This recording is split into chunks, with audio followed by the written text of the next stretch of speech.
Hello student, आज हम discuss कर रहे हैं चार्ल्स लॉ के ऊपर। इससे पहले हमने एक्सपेंशन ऑफ गैसेस डिस्कस किया था और उसके अंदर हमने बॉयल्स लॉ को पढ़ा था। हमारे पास जो सेकंड लॉ है, ये बेसिकली जो गैसेस लॉ है, ये हमारे पास रिलेशनशिप होते हैं between the volume, pressure and temperature. तो लास्ट टाइम हमने पढ़ा था बॉयल्स लॉ, जिसके अंदर हमने देखा था कि वॉल्यूम जो हमारे पास क्या है, विच इज इनवर्सली प्रोपोर्शनल है किसके साथ, प्रेशर के साथ। और यहाँ पर हमारे पास क्या था, एक कांस्टेंट टेम्परेचर। टेम्परेचर क्या था यहाँ पर, कांस्टेंट था। अब हम बात कर रहे हैं चार्ल्स लॉ की। चार्ल्स लॉ के अंदर क्या है कि हमारे पास जो लॉ है, इसके अंदर हम डिस्कस कर रहे हैं कि this law was given by Jacques Charles. ये लॉ किसने दिया है, जैकस चार्ल्स ने दिया है। उसके नाम के ऊपर इस लॉ को बताया गया है जैकस चार्ल्स, जो इसका नाम था, जो साइंटिस्ट ने इसको दिया है, जैकस चार्ल्स। ठीक है। और ये लॉ बेसिकली किसके दरमियान है, this law between the volume and temperature. और टेम्परेचर जो होगा हमारे पास, वो क्या रखना पड़ेगा, हमें कांस्टेंट रखना पड़ेगा। ठीक है। तो इस लॉ के अंदर ये स्टेटमेंट क्या है इस लॉ की, the volume of given mass of gas. यहाँ पर क्या है, the volume of given mass of gas, given mass of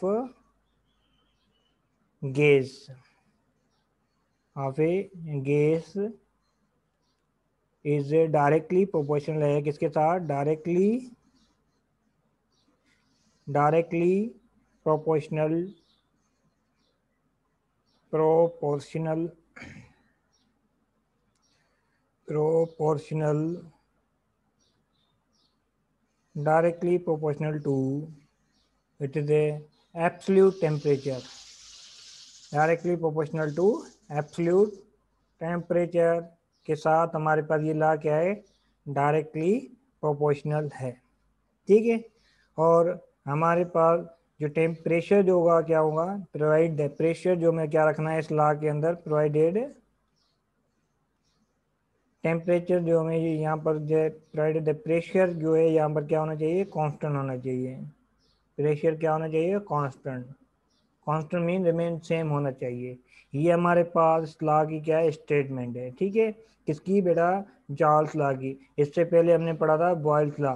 और बॉयल्स लॉ के अंदर क्या था, वॉल्यूम जो था इनवर्सली प्रोपोर्शनल था किसके साथ, प्रेशर के साथ। और टेम्परेचर क्या था, कांस्टेंट था। अब यहाँ पर क्या है, हम रिलेशन देख रहे हैं किसके दरमियान। अगर मैथमेटिकली इसको लिखा जाए तो ये क्या होगा, this mathematically can be written as this statement. Mathematically हम लिखें तो वॉल्यूम जो हमारे पास क्या है, विच इज डायरेक्टली प्रोपोर्शनल है किसके साथ, टेम्परेचर के साथ, एट कांस्टेंट प्रेशर। जो प्रेशर हमें क्या रखना है यहाँ पर, कांस्टेंट प्रेशर के ऊपर हमारे पास क्या है, वॉल्यूम जो क्या होगा, डायरेक्टली प्रोपोर्शनल। अगर टेम्परेचर बढ़ाएंगे, प्रेशर कांस्टेंट है, तो वॉल्यूम क्या होगा, इंक्रीज होगा, क्योंकि डायरेक्ट रिलेशन है। अगर हम टेम्परेचर को बढ़ाएंगे तो रिजल्ट में वॉल्यूम क्या होगा, एक्सपेंड होगा।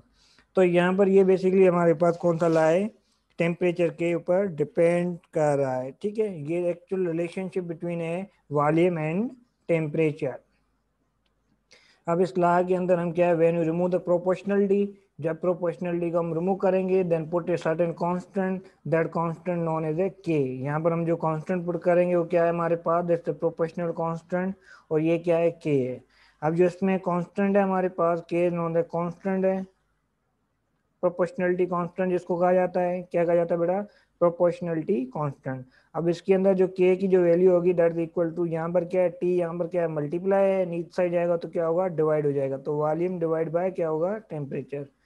अगर ये हमारे पास के की वैल्यू आ गई, इफ सपोज अगर हमारे पास क्या हो, अगर हम सपोज कर रहे हैं कि हमारे पास जो यहाँ पर कंडीशन हो कि अगर दो हमारे पास गैसेस है, दोनों का डिफरेंट वॉल्यूम है, एक का हमारे पास गैस का वॉल्यूम V1 है और दूसरी गैस का वॉल्यूम हमारे पास क्या है, V2 है, तो उसको हम कैसे यहाँ पर फाइंड आउट कर सकते हैं। तो उसके लिए हमारे पास क्या है, बेसिकली रिलेशनशिप है वॉल्यूम के दरमियान। तो हम कहते हैं if we consider that one gas, एक गैस हमारे पास जिसका वॉल्यूम क्या है, V1 है, और दूसरी गैस का जो वॉल्यूम क्या है हमारे पास, V2 है। ठीक है। और इन दोनों गैसेस का जो टेम्परेचर भी क्या है, डिफरेंट है। एक का टेम्परेचर T1 है, दूसरी का क्या है, T2 है। ठीक है। तो हम कैसे लिखेंगे, अगर यहाँ पर हम देखें तो ये हमारे पास सिंगल के लिए V/T है, तो दूसरा अगर के लें तो हमारे पास क्या होगा, दैट इक्वल टू V1/T1 हो जाएगा। और इसी तरह हमारे पास क्या होगा, के इज इक्वल टू अगेन दूसरे कांस्टेंट के लिए क्या होगा, V2/T2 हो जाएगा। अब इन दोनों इक्वेशन को हम क्या करें, कंपेयर करें। अगर हम दोनों इक्वेशन को कंपेयर करेंगे तो रिजल्टेंट हमारे पास क्या है, बाय कंपेयरिंग दिस इक्वेशन, ये दोनों इक्वेशन हमें क्या करना है, कंपेयर करना है। जब इन दोनों इक्वेशन को कंपेयर करेंगे तो रिलेशन जो आएगा V1/T1 is equal to V2/T2। तो ये जो रिलेशन है इसमें हम किसी भी चीज का वॉल्यूम फाइंड कर सकते हैं अगर हमारे पास कोई भी 3 पैरामीटर गिवन हो। अगर सपोज करें यहाँ पर हमें क्या करना है, वॉल्यूम फाइंड करना है, तो वॉल्यूम फाइंड करने के लिए हम क्या करेंगे, इस इक्वेशन को क्या करेंगे बेटा, रीअरेंज करेंगे। जब इस इक्वेशन को हम रीअरेंज करेंगे तो ये क्या बन जाएगी, V1 इज इक्वल टू, ये V2 ऊपर पड़ा हुआ है, यहाँ पर क्या है T1 डिवाइड में है, तो हमें V1 फाइंड करना है, तो T1 उधर जाके क्या आएगा, मल्टीप्लाई होगा, इधर क्या है डिवाइड में, तो यहाँ पर क्या होगा V2 T1 divide by T2। तो ये हमारे पास अगर हमें वॉल्यूम फाइंड करना है किसी भी गैस का इनसाइड ए कंटेनर, तो हमारे पास ये फॉर्मूला, अगर टेम्परेचर और हम T1 और T2 हमारे पास गिवन है, V2 हमारे पास गिवन है, तो हम फाइंड आउट कर सकते हैं बाय यूजिंग दिस रिलेशन। और जब बॉयल्स लॉ के अंदर क्या था, बॉयल्स लॉ के दरमियान रिलेशन था P1V1 is equal to P2V2। ये हमारे पास जो इक्वेशन थी किसके लिए, बॉयल्स लॉ के थी, जो प्रेशर और वॉल्यूम के दरमियान रिलेशन था। यहाँ पर किसके दरमियान रिलेशन है, वॉल्यूम और टेम्परेचर के दरमियान रिलेशन है। तो यहाँ पर ये याद रखें, if we increase the temperature then the volume will be also increase. और बॉयल्स लॉ के अंदर क्या था, बॉयल्स लॉ की जो इक्वेशन थी उसमें हमारे पास ये था कि वॉल्यूम को हम जब हमें कम करना है तो प्रेशर को हमें क्या करना पड़ेगा, बढ़ाना पड़ेगा। अगर प्रेशर को हम इंक्रीज करेंगे तो वॉल्यूम क्या होगा, कम होगा। यहाँ पर ये रिलेशन क्या है हमारे पास, इनवर्सली प्रोपोर्शनल है। क्या है बेटा, इनवर्सली प्रोपोर्शनल है। तो यहाँ पर क्या हो रहा है, बेसिकली वॉल्यूम जो वेरी हो रहा है with respect to temperature, temperature को वेरी करते हुए वॉल्यूम क्या हो रहा है, वेरी हो रहा है इसके चार्ल्स लॉ के अंदर। This law was given by Jacques Charles.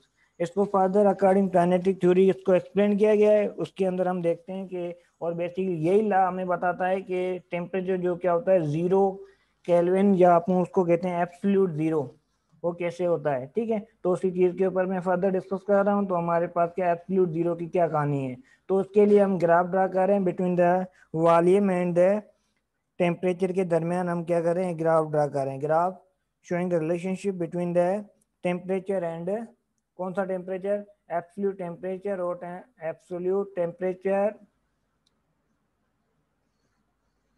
Absolute temperature versus क्या है हमारे पास, एंड वॉल्यूम के दरमियान हम क्या ग्राफ ड्रा कर रहे हैं। ठीक है, और ये ग्राफ हमारे पास बेसिकली किस तरह है, हम इसमें कंसीडर करते हैं, ये हमारे पास क्या है, वाई एक्सिस है, और ये हमारे पास क्या है, एक्स एक्सिस है। ठीक है, तो एक्स एक्सिस के ऊपर हम क्या कंसीडर करेंगे, टेम्परेचर कंसीडर करते हैं, ये हमारे एक्स एक्सिस के ऊपर क्या है, टेम्परेचर है। ठीक है, और वाई एक्सिस के ऊपर ये जो लाइन ये हमारे पास किसको इंडिकेट कर रही है, वॉल्यूम को इंडिकेट कर रही है। ठीक है, अब इसके अंदर हमारे पास बेसिकली क्या है, जो फर्स्ट कंडीशन ये है कि अगर हमारे पास रिलेशन था बॉयल्स लॉ का, हमारे पास वॉल्यूम जो डायरेक्टली प्रोपोर्शनल होता है टेम्परेचर को, अगर हम वॉल्यूम को डिक्रीज करेंगे तो हमारे पास क्या होगा, टेम्परेचर भी क्या होगा, डिक्रीज होगा। ठीक है, अब यहाँ पर हम क्या कर रहे हैं कि ये जो लाइन हम क्या करें, ये हमारे पास वॉल्यूम को हम डिक्रीज कर रहे हैं और टेम्परेचर भी क्या हो रहा है, डिक्रीज हो रहा है। पर वॉल्यूम को, टेम्परेचर को हमने क्या किया, यहाँ पर हमारे पास क्या है, 0 डिग्री सेंटीग्रेड है। टेम्परेचर को हमने क्या किया, 0 डिग्री सेंटीग्रेड के ऊपर लेके, पर वॉल्यूम इसका क्या हो रहा है, 0 नहीं हो रहा है। हम क्या करें, टेम्परेचर को 0 कर रहे हैं, पर यहाँ पर जो वॉल्यूम क्या है, 0 नहीं हो रहा है। ठीक है, अगर हमें इसका वॉल्यूम 0 करना है तो हम क्या करेंगे, फर्दर लाइन को क्या करेंगे, एक्सटेंड करेंगे। क्या करेंगे बेटा, इस स्ट्रेट लाइन को हम देखते हैं कि किस पॉइंट के ऊपर हम कितना, अगर टेम्परेचर डिक्रीज करेंगे इसका वॉल्यूम 0 होगा, तो हम इसको फर्दर एक्सटेंड करेंगे। This line cut on the x axis, ये लाइन जिस पॉइंट के ऊपर कट करेगी, ये लाइन बिल्कुल स्ट्रेट लाइन होगी। ठीक है, और जिस पॉइंट के ऊपर ये लाइन कट करी उस पॉइंट को हम क्या कहते हैं, -273 डिग्री सेंटीग्रेड। ये हमारे पास -273 इक्वल टू 0 केल्विन भी कहा जाता है। क्या कहा जाता है बेटा, 0 केल्विन। ये बेसिकली एक ऐसा टेम्परेचर जिसके ऊपर मॉलिक्यूलर मोशन भी स्टॉप हो जाती है। क्या होती है बेटा, जो मॉलिक्यूल हमारे पास मोशन कर रहे हैं हमारे पास, वो क्या होते हैं, स्टॉप हो जाती है। इसी पॉइंट को हम क्या कहते हैं, this point is non absolute 0 कहा जाता है। क्या कहा जाता है, एब्सोल्यूट 0 कहा जाता है।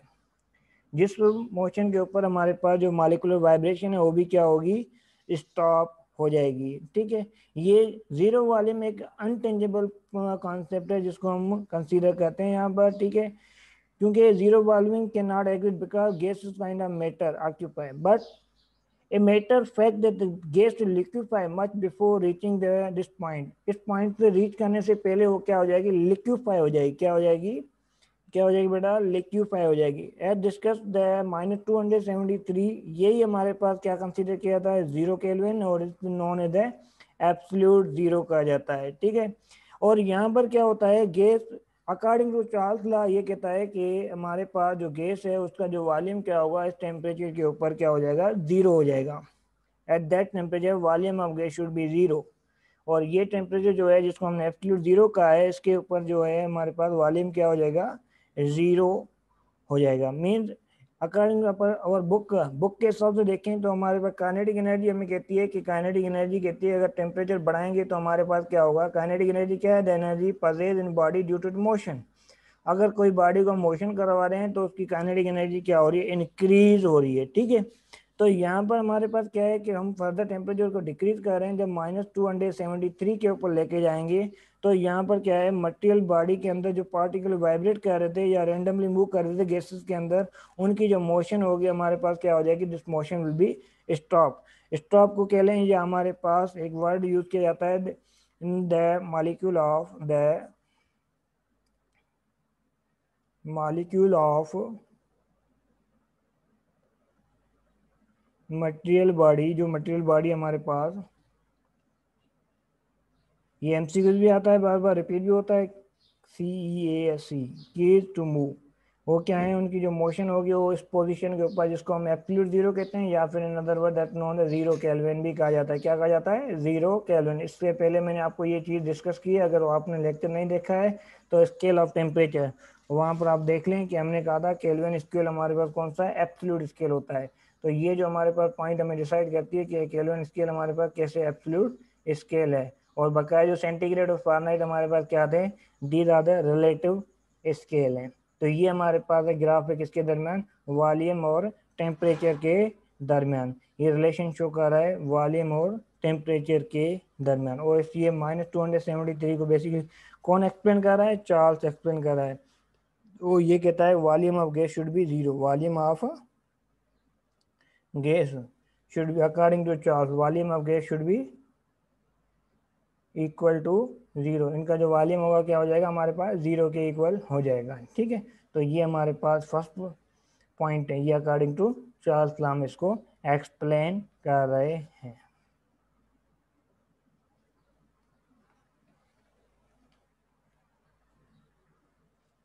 उसके बाद जो हमारा नेक्स्ट टॉपिक होगा जनरल गैस इक्वेशन होगा। जनरल गैस इक्वेशन के ऊपर मैं कल डिस्कस करूंगा। नेक्स्ट जो हमारा पास लेक्चर होगा that known general gas equation के ऊपर, जहां पर हम क्या है, जो भी हमने गैसेस लॉ पढ़े हैं इन सारों को हम क्या करेंगे, कंबाइन करेंगे। For next video, subscribe my channel Physics with Kelal Khatri, and thank you.